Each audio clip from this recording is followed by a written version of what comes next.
Hey everybody, welcome to the QB School Show. We are locked in here today. Nice little afternoon matinee. Get the weekend started right. Come in talking a little ball. Please know the drill by now on these lives. You're here, excited to talk some ball, do some questions, take it anywhere it goes. First things first, hit me with your favorite emoji. Let me know I sound all right. I appreciate it. Coach Grays, Cooper, William, D and Daddy, love it. Let's go get this thing cranked up. We got all sorts of draft stuff coming your way soon. Excited to continue to dive into what that looks like. We got some Fins in the house. We got baseball season right around the corner. Let's go. A little Friar magic out here on the West Coast. See Hoffle. There you go. Friday. Depending on where you're at, get that thing going. Ba-boom, ba-boom. William Gilmore, appreciate you all checking in. Very nice, very nice. Do me a favor, let me know where you're coming in from. Bruh. George, appreciate the support. All good stuff. As we get here, again, appreciate everybody who hops on as soon as they get the notification or see it across different platforms. Very cool. Do me a favor, smash the like button. Do what you do. Excited to talk new course. New course is available March 1st. Yes, count it. We are right there. March 1st, quick game course. Pretty excited about it. 6 different videos in that course. We take deep dives all over the place, talk quarterback specific drills, details, talk routes, combinations, concepts, and then some of my favorite things. Very excited to do it. And the price is right this time. Free. More information on that around the corner, but it will be available March 1st. Excited to pump that thing out. It is fully shot. We're piloting it and making sure that it runs smoothly right now, but we will be locked in, ready to go. We got Detroit City here, Miami.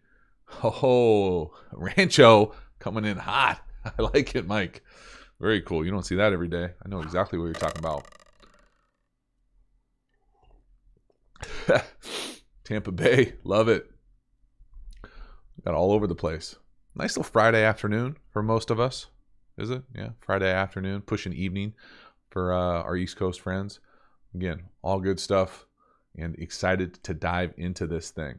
Other things to keep in mind: if you are a Patreon member, go ahead, let me know who you want to see next week. Crank out a Patreon draft analysis video, most likely. So I was actually thinking about potentially doing a little bit more Trevor Lawrence, just kind of before put him to bed, as opposed to kind of the number one pick. That kind of thing seems obviously cemented, but just go back and maybe do a little compare contrast, just because I have Fields and Trey Lance in my brain right now as far as being able to watch that film. So that might be the path.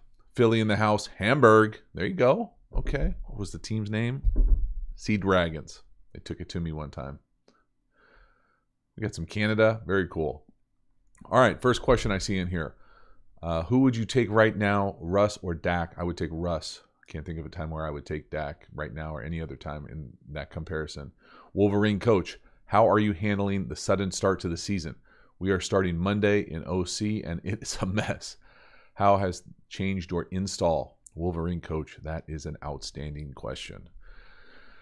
The honest answer is we will see.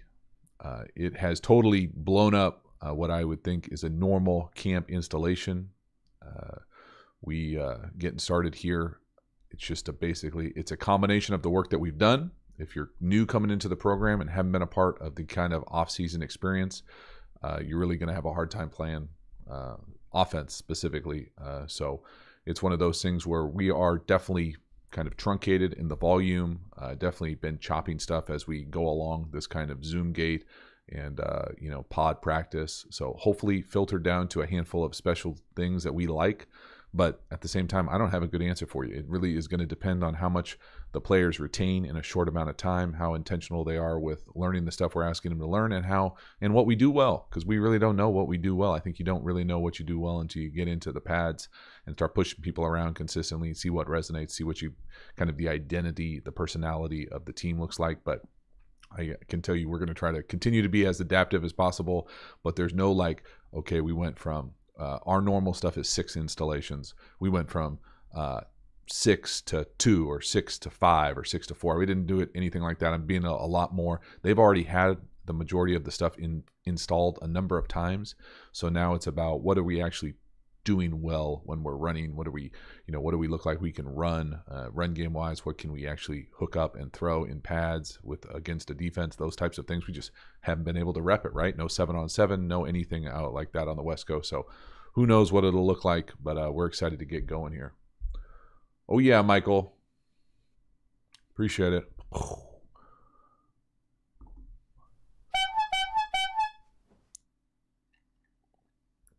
Adrian, loving that Trevor potential. Good. Coach Grays, can you see Russell leaving Seattle? If so, where's the best place?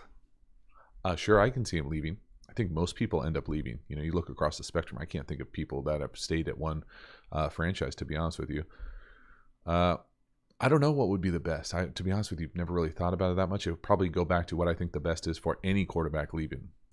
Stable organization that's won consistently. But again, you look at that and then you look and see what Tom Brady did this year with the Bucs, and what the hell do I know? Why do I keep saying that? I just think over the long course of history of ball, most quarterback situations that are consistently successful are at stable, high-run organizations that usually have a pattern for winning. Boom. Jane Scott, I love it. Coming in fire. Awesome to see. Joey, boom.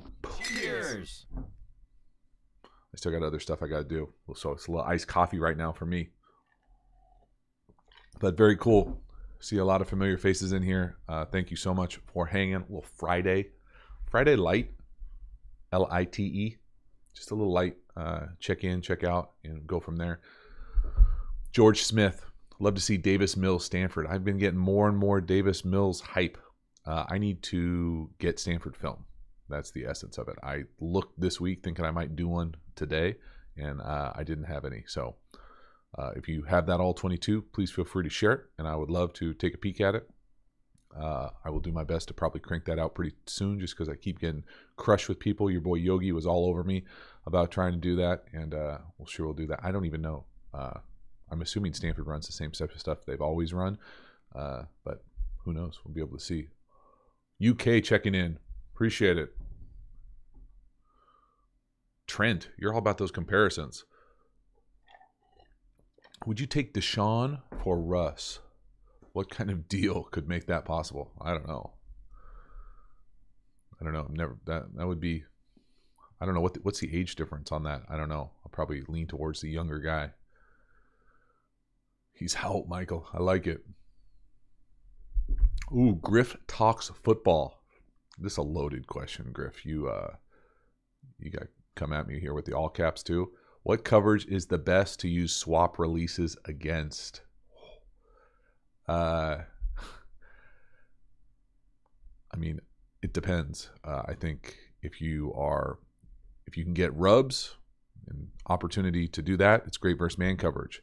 If you're potentially playing against some younger safeties that have issues about sorting things out, it's good versus zone coverages. I think it's good versus teams that try to switch things off too, because while that might look great on paper and on a whiteboard, it's a hell of a lot harder to switch things off when people have condensed splits and they're switching and they're running vertically right at you. And you're in a back pedal and all of a sudden we have run action right at you too. So I love switch releases. I think I made that pretty apparent a number of different times, or swap releases, whatever you want to call it. So I think it's fun to incorporate them as often as possible. Makes things really difficult on a defense, but it definitely takes time. It takes time to teach, takes time to develop. It's an investment. So I'm a fan of it damn near all the time.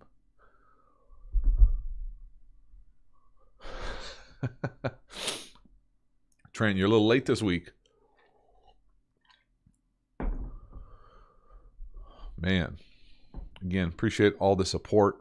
You guys checking in. I think I already showed all these. Dang. Yeah. No. It's for you, Joe. If you haven't seen that movie, you're doing yourself a disservice. George Smith. What type? Oh, hey, Mike coming in hot. Is that Rancho Cordova, Mike? Boom. That's funny. I cracked myself up, Mike. What is the most important critical factor for an NFL QB in today's NFL?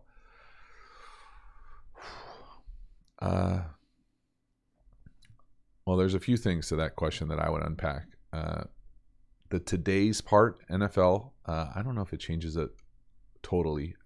It's hard to, like break something all the way down to one specific, item. I think, it will always come down to there are certain elements that if you don't check certain boxes, you don't get an opportunity to even go to the dance. And so those are probably the most important ones. Now, I think what you're trying to peel apart is what is the most defining characteristic that kind of separates elite quarterbacks or today's quarterbacks. And I don't know if I have a good answer for you.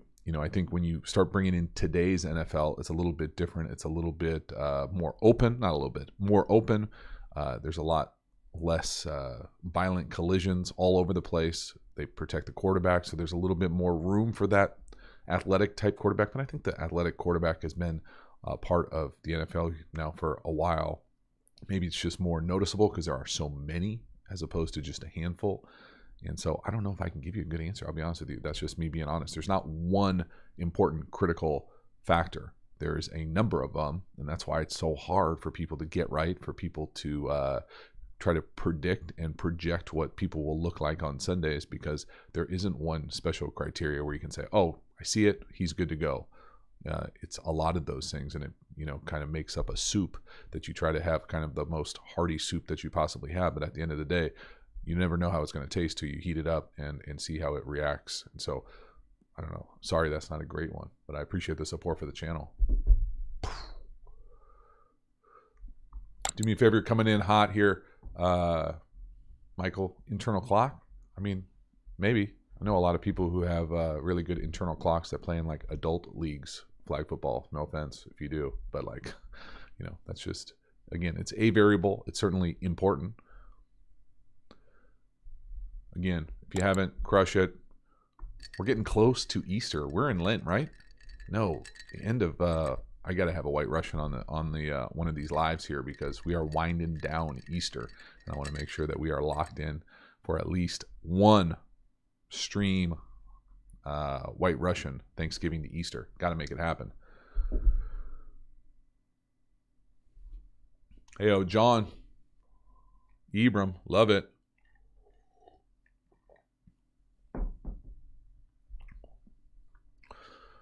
What we got here?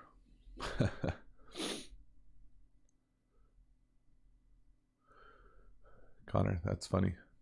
What we got? Miles. Good to see you, Miles, hanging out. Do you have any from switching from pro? What?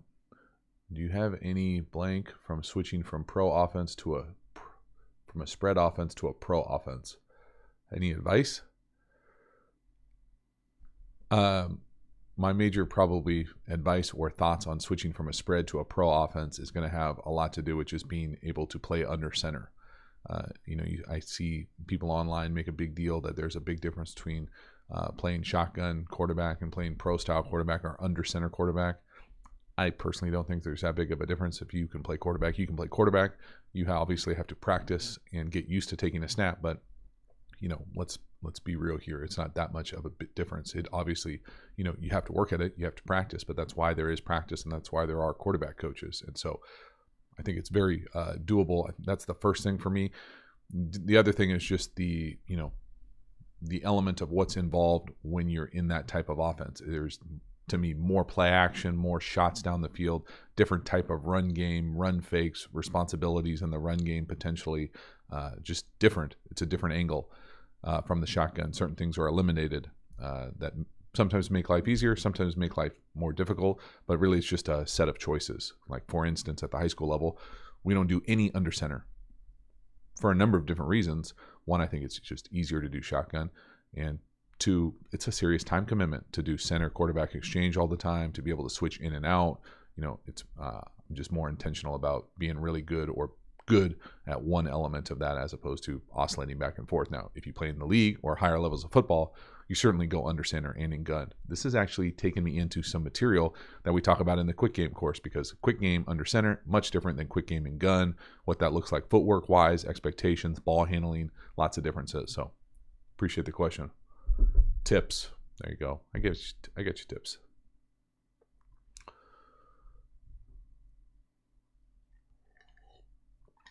George Smith, what was your favorite level of football as a player? I honestly enjoyed all of them. I know that's hedging my answer, and let me say why I say this. The league is awesome, right? Obviously, you get rewarded financially.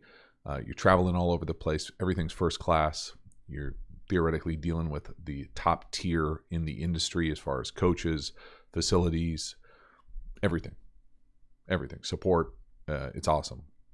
My college experience was very special. Had a blast doing that, playing with really good friends, non-scholarship ball, just for all the right reasons. Worked very hard, had a blast.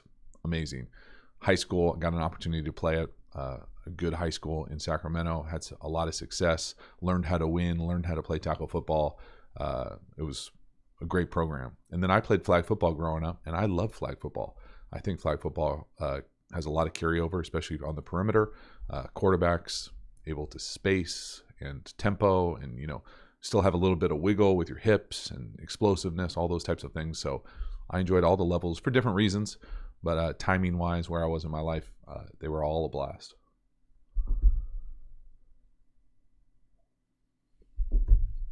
Yo, we got 74 hanging out right now. Certainly appreciate y'all coming in. As you come in, do me a favor, smash it, crush it, whatever you got. Mike, welcome to the team. Member, appreciate it.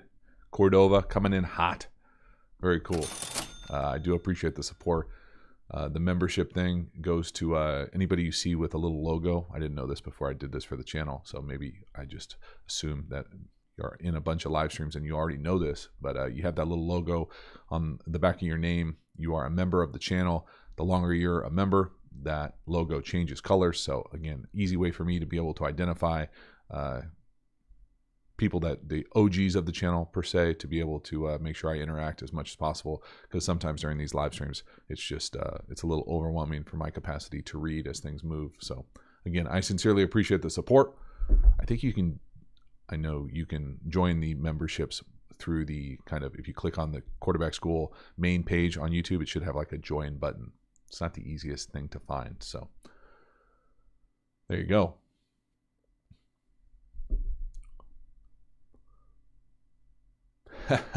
Valentino, good luck. That's awesome. Davis is a special spot. Talked to someone who was in Davis today, and they told me that they were blown away at how much they love the town. College town, cool vibe, just pretty unique on the West Coast. Only a handful of spots I thought have that kind of college town vibe. So very good luck. Let me know if you get in.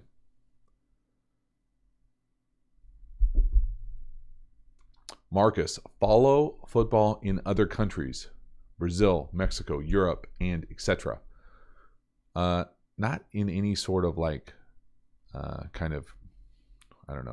consistent way. No, definitely was aware of a few different teams in, I want to say Austria. Had some friends playing out there. Maybe Switzerland also had some friends maybe playing coach out there.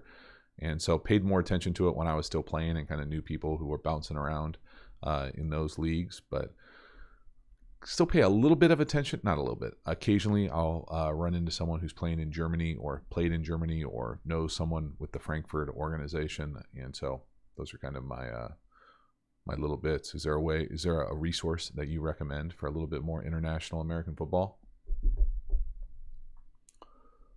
Hey, Preston Harris. I got you, Valentino. Gaming troll, that's rough. Good luck with that.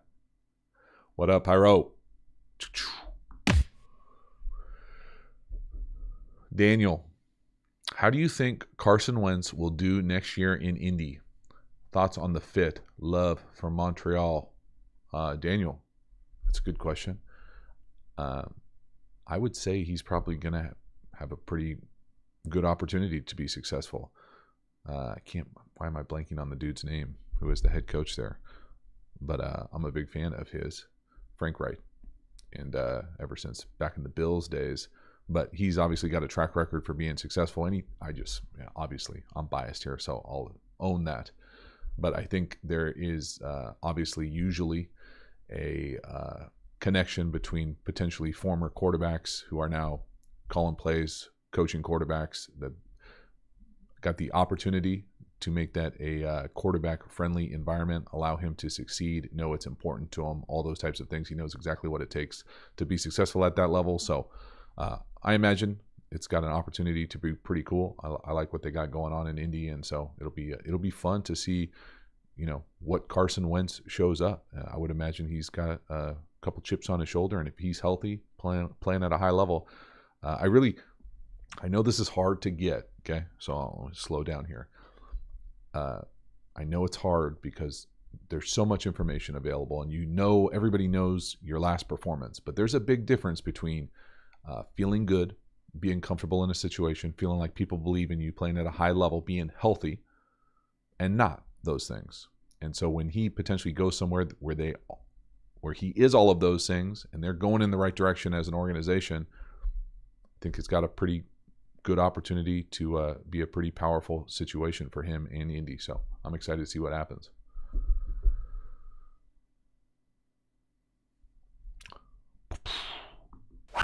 Mike, I see you. What is the first thing QBs look for in difference between cover 1, 2, and 3, and differences between cover 2 and Tampa 2? The first thing you look for is the shell of the defense. That's the safety alignment. That's the first thing. Easy to tell the difference between 1, 2, and 3. You're just counting. If there's a post safety, someone in the middle of the field, it's usually 1 or 3. If it's middle field open, it's almost always, I shouldn't say that. It's usually 2 quarters, brackets, 0, those types of things. What was the second part of the question? What's the difference between cover 2 and Tampa 2? That's an excellent question. Tampa 2 is really a kind of like hybrid cover 3. It just falls into the Tampa 2 category because it's cover 2, except now the player that has the middle hook area is really the deep third player.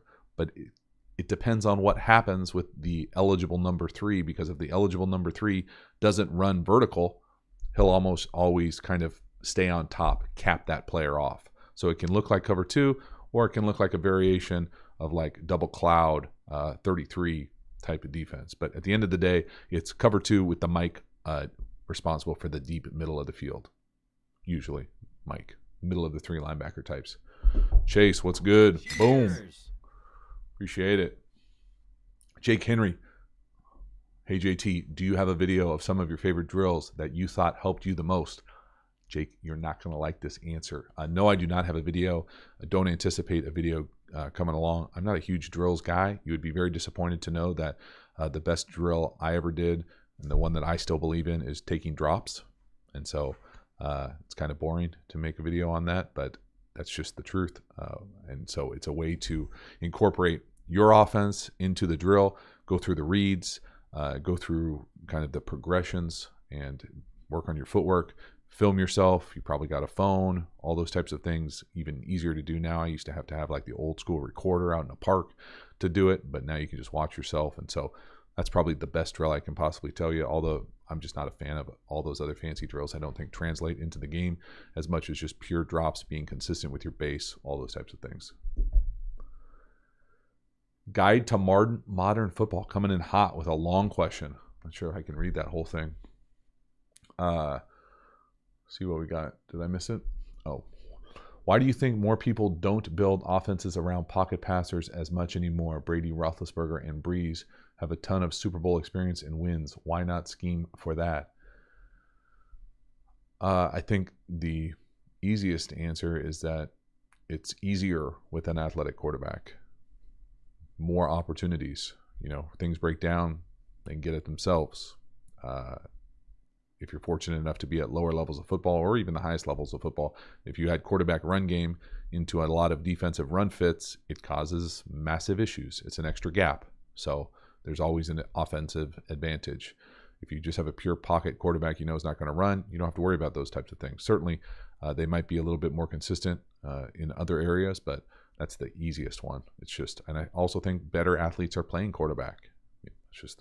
That's the truth. So there's a higher volume of guys to choose from, and I think any coach would want a more athletic player at any position. Just my own take on it.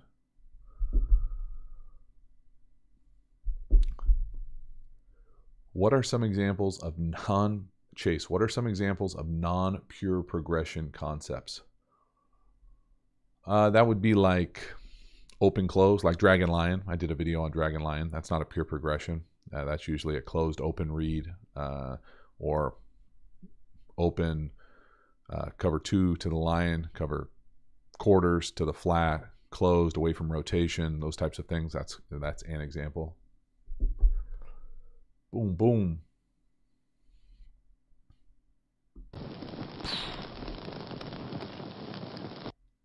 Again, appreciate you all coming in, hitting that like button, crank this thing going. We are getting close to the Magic 100. We've got a nice little streak going of Magic 100s, actually.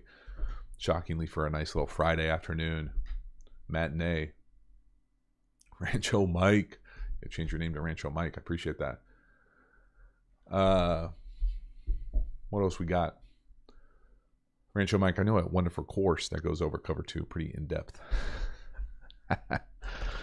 I am excited to share the new course.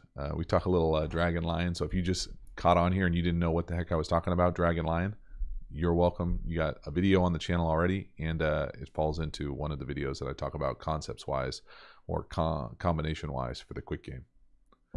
One of many combinations. Record uploads. All right, I respect that. Are there play-action specific footwork teaching points, or is that the same as 5-7-step drop? Absolutely. There are specific play-action footwork teaching types. Many things from kind of the angle of departure. So how you, if you're under center, what angle are you taking back to a certain landmark? Then where are you getting depth? Where's your launch point? Are you rolling? Are you, what the fake looks like? Absolutely. I think almost the vast majority of under center play action is going to have very specific footwork. Daniel, do you agree with the idea that Justin Fields can work through progression well? If so, could it be because of Ohio State's system? Hold on, sorry.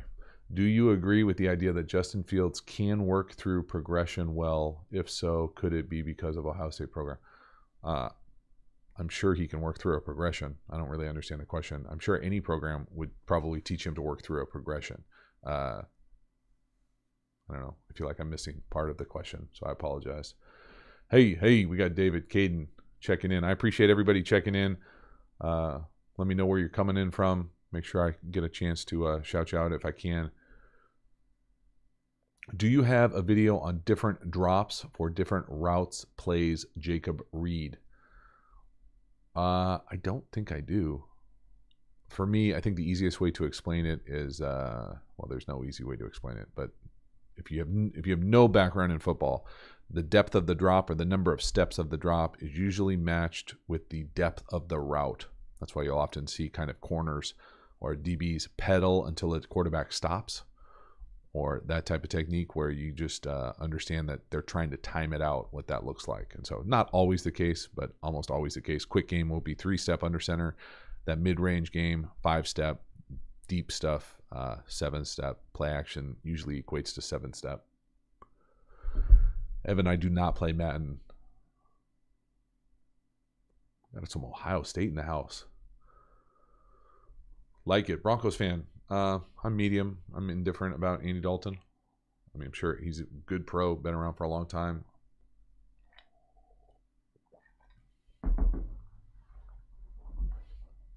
George Smith.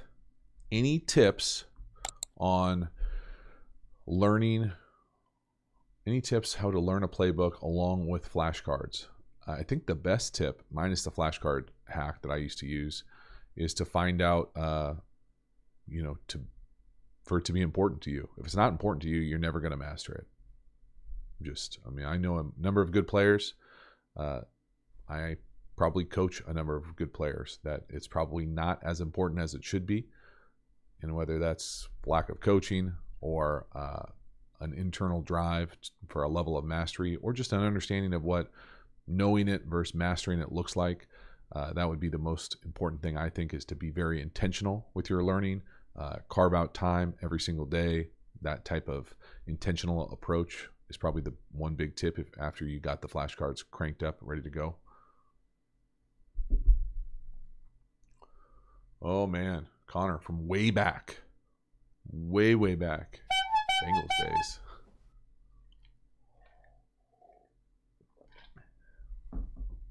Jake Henry coming in hot. Appreciate you asking questions here. JT, appreciate the answers and knowledge. I have been working with a lefty at QB. Do you have any experience or tips with the footwork? Nada. Sorry. I would imagine it's just the same, but flipped, right? Maybe. Oh, Michael, this is a good question. I have never gotten this question. I like it a lot. Strong. This one is actually pretty funny because I did today, and I know.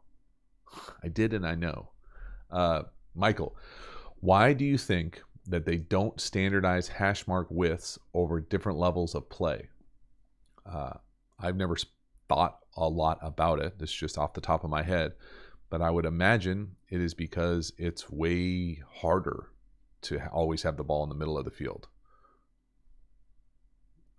It's just harder on the defense. You don't know what side you're going to go to. It's probably a more fair game. That's not, and or it's harder for the offense because you never have that massive width. It's always kind of consistent. I mean, 6 yards, you basically know you're in the middle of the field the entire time. In a high school game, if you're on the hash, it will feel like, there's a parking lot over there. You got all sorts of space to play. It kind of closes down parts of the field too in the high school game, unless you got a guy who's got a cannon who can push that field kind of go throw. But I would say that would be the first thing. I think it's a little bit easier to play with wide hashes just because it does create that space out to the field type of thing. But I honestly don't know. If someone knows for sure, let me know.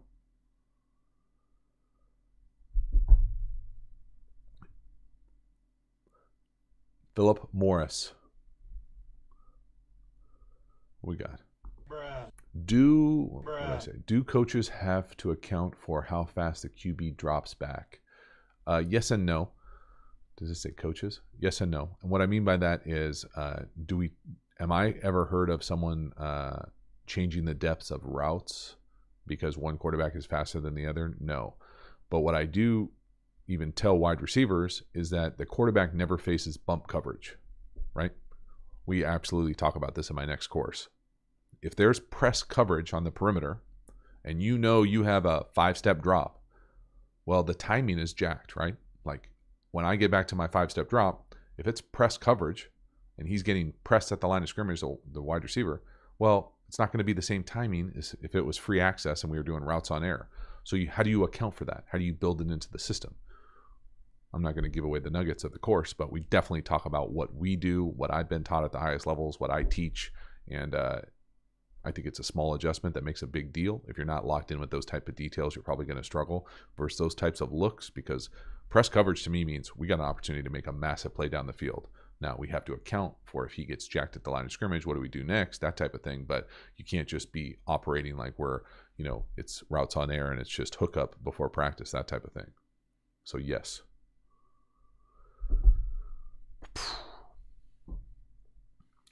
Boom, boom. Appreciate everybody crushing the like button, coming in hot.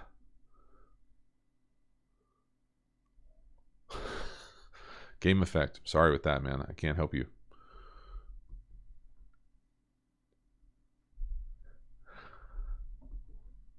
I see what you did there, though. I do love going back and watching these old movies now on Disney Plus. Man, it's good stuff. Good stuff.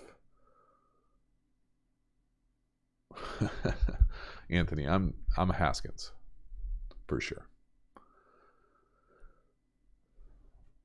Something Ross. Is it G Ross? Are QBs protected too much in the NFL? Coming in from the UK. How goes it UK style? I personally don't think so. I think you talk to many people who would probably say yes, the quarterbacks are protected probably too much.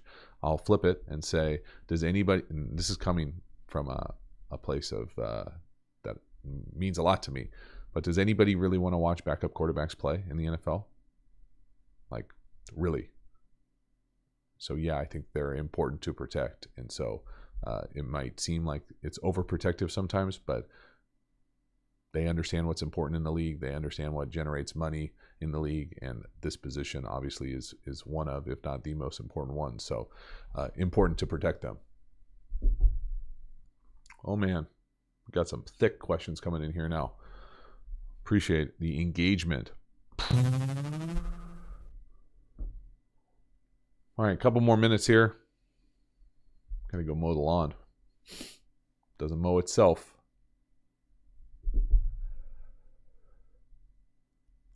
Justin, that's a good question about the pedal. I don't know. I used to back pedal to the left. I like it. Sometimes interesting. Just hard to teach. You already mastered one drop back. Now you got to do another one. That's probably the main reason why I don't coach and teach it a lot. Dan Murray, RPO versus zone read veer options. Is the decision to call run one over the other based on quarterback athleticism, protection, or is one or the other better at attacking optioned defenders' field areas? Yes. Yeah, I think you can do all of them as well. It's not binary, right? You don't. I mean, every play is different, but no rules against carrying all those things. That's what I would suggest at the highest levels, or at the pinnacle of that kind of stuff, is to do multiple levels. So first level defensive line, linebackers, and DB types, having all types of RPOs for those is what I think is the best option. Oh, we got a Spaniard in the house. I find fascinating the fact that some teams change city. For example, the Raiders now in Vegas. How weird is Americans to see those moves? In Spain, that's impossible to see. That is true. I don't know if it's impossible. I didn't know that part of it. It's just a different, I will say this from my little bit of a global experience with soccer, understanding my brother's experience with rugby. It's more the, what's the way? I think internationally, it's more often, I feel like you're tethered to your community club. So here, most of us in the States are tethered to sports and academics and education. So like our university team or your high school team, where I feel like internationally, the model is more often consistent with clubs. Like you grew up in this one club, they might sell your rights, or you might move to a different club, but that's always your home club. Where that's, at pro sports here, so much revenue generated focus. There is no, baseline built out into the club area. People don't grow up in San Diego playing for, Chargers, Pop Warner, and getting their rights, through that. It's all through the draft. It's just a different model. And so I personally think it's weird. I still call, certain teams Oakland Raiders, LA Raiders. I saw them in LA play.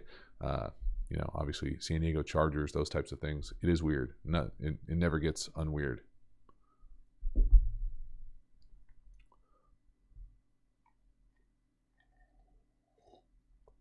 Sports dude. Boom.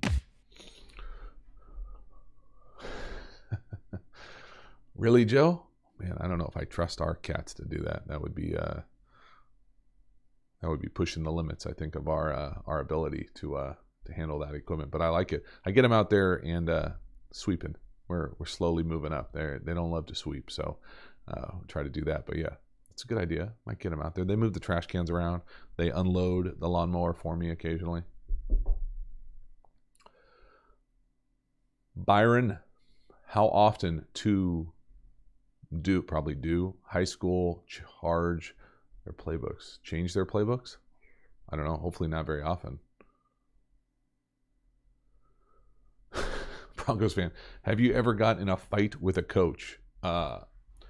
Sort of. Never like thrown punches, but definitely gotten in people's faces, and they've gotten in my face before. So yeah, it happens. Usually happens most often of those times have happened in like locker room settings, not like sideline settings. But yes, that happens. Especially, I'm more so in the pros than anywhere else. Never really at the lower levels. But yeah, if you're in a pro ball and things aren't going great and you have difference of opinion about certain things, one I can remember specifically was about personnel. In the pro ball, on some teams, you only get certain people dressed. right? The whole organization doesn't get to dress for the game, everybody on the team. So they make strategic decisions about how many wide receivers to carry, how many tight ends to carry, how many backs to carry, etc. Well, we had lost a number of wide receivers, and I wanted to go, this was in Europe, I thought one of our best players was our tight end, and we had a few tight ends that were pretty good, and we were down to 3, I think, wide receivers, and so I wanted to go 12 personnel as the base to not, I think we were 11 at the time, and this guy, the coordinator, was just like, no, we're not going to do that, and so I voiced my opinion, and it got pretty heated pretty quickly, but I think we did 12 personnel. It's a collaborative effort in the locker room. Jacob, you're not going to like the answer. Just drops. Take your drops that you have to do in your offense. Yo, Daniel. Boom. All good here. Let's get another one, and then do me a favor. Try to come at me on Twitter. Let me know what you want to see Patreon community-wise. Obviously, Davis Mills, Trevor next week, any other guys that I need to reach out and try to find the film over the weekend. I will do my best to make that happen. Perfect timing, John. Last question. Here we go. John Bogle. I've heard quarterback coaches say that you can't tell what the progressions are by watching tape. Isn't there a basic guideline how to work through progressions for basic passing concepts? Yes and no. So yes, there are kind of general guidelines, I think similarities for how many teams and offenses play certain plays, but there's a massive caveat there, massive capital but game planning and play calling, depending on the opponent, certain things can be kind of, whether it's you tag it, alert it, make it live, make it the number one read, jump to priority, 1A, 1B, those types of things that you never really know unless you're in the quarterback room. So I've been in many teams and organizations where the head coach wouldn't know the read, every single week if it was potentially a defensive head coach of what we're trying to do every single week, because it changes every single week. So we might play one play this way this week, the next week we might want to attack a certain matchup versus a certain look. And so I think there's a lot of truth that you can't know for sure unless you're in the room. I try to say that a lot, but probably can never say it enough.